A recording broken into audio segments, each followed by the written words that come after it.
அருள்மிகு முருக பக்தர்களுக்கும் நாகபராசக்தி அம்மன் பக்தர்களுக்கும் என்ன ஒரு விஷயம் அப்படின்னு கேட்டிங்கன்னா, இப்போ நம்ம வந்திருக்க இடம் வெள்ளிமலை முருகன் கோயிலுங்க. வெள்ளிமலை அப்படின்னு கேட்டாலே ஒரு பாடல் ஞாபகம் வரும். வெள்ளிமலை மன்னவா வேதம் நீ அல்லவா அப்படின்னு சொல்லுவாங்க. அதுக்கு ஏற்றபடி வெள்ளிமலைக்கு தான் நம்ம வந்திருக்கோம். ஆனால் இந்த வெள்ளிமலையில் இருக்கக்கூடிய மன்னவன் யார் அப்படின்னு பார்த்தோம்னா சிவபெருமான் கிடையாது. அவர் பயிற்ற மகிந்தன் முருகப்பெருமானுடைய ஆலயம். இந்த இடத்துல முருகனுடைய சிறப்பான ஒரு அற்புதமான கோலத்தோட வள்ளி தெய்வானையோட காட்சியளிக்கிறார்.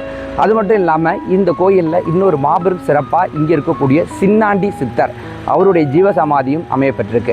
அந்த சின்னாண்டி சித்தர் வாழும்போது அவ்வளோ அற்புதங்களை இந்த திருவூரில் இந்த நிறைய பக்தர்களுக்கு நிறைய செஞ்சு அற்புதம் நிகழ்த்தியிருக்காரு. அப்படிப்பட்ட ஒரு அற்புதமான ஒரு இடத்துல தாங்க இப்போ நம்ம நின்று பேசுகிறோம்.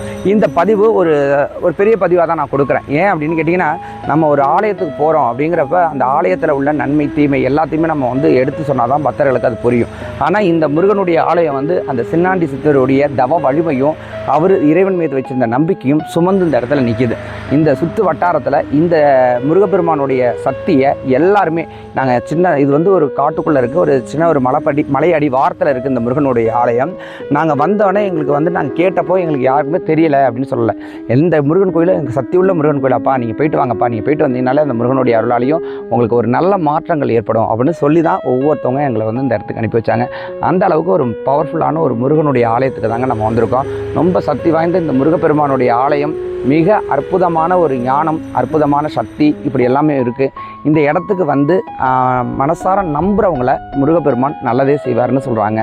நம்பிக்கையோடு நானும் கும்பிட்டுட்டு போகிறேன். நீங்களும் மனசார நம்பி வாங்க, நல்லதே நடக்கும். வாழ்க வளமுடன்.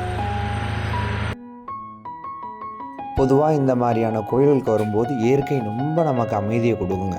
இதுக்கு மேலே மலையில் ஒரு முருகன் கோயில் இருக்குது. இதுக்கு பின்னாடி ஒரு முருகன் கோயில் கட்டிக்கிட்டு இருக்காங்க. மிக பிரம்மாண்டமாக கட்டிகிட்டு இருக்கக்கூடிய இந்த முருகன் கோயிலும் சரி, அந்த முருகனும் சரி, பார்க்கவே அவ்வளோ அழகாக இருக்காங்க. இந்த இடத்துக்கு நான் போன நேரம் அந்த ஒரு இயற்கை சூழ்நிலை, ஒரு அமைதி ரொம்ப மனசுக்கு இதமாக இருந்துச்சு. அந்த மலையடிய வாரத்தில் வரக்கூடிய அந்த காற்று மனசுக்கு ரொம்ப மென்மையை கொடுத்துச்சு. கண்டிப்பாக என்னுடைய பக்தர்கள் அனைவருமே வாய்ப்பு கிடைச்சா இந்த முருகனை தரிசனம் பண்ணிட்டு வாங்க. உங்கள் வாழ்க்கையில் என்னென்ன துயரங்கள் இருக்கோ அத்தனையும் வெள்ளிமலையில் இருக்கக்கூடிய இந்த முருகன் கண்டிப்பாக உங்களுக்கு தீர்த்து நல்லது செய்வார். 1000 துன்பங்கள் உங்களுக்கு வந்த போதும் இந்த சித்தருடைய அருள் உங்களை வழிகாட்டியாக இருந்து வழிகாட்டும். உண்மையிலேயே அந்த இடத்துக்கு போயிட்டு வந்ததுக்கப்புறம் ஒரு நல்ல வைபோடு கிடைச்சிச்சு. அது என்னுடைய பக்தர்களுக்கும் கிடைக்கணும். இயற்கை சூழ்ந்த ஒரு அழகிய கிராமமாக இருக்கக்கூடிய அந்த வெள்ளிமலை முருகன் கோயிலுக்கு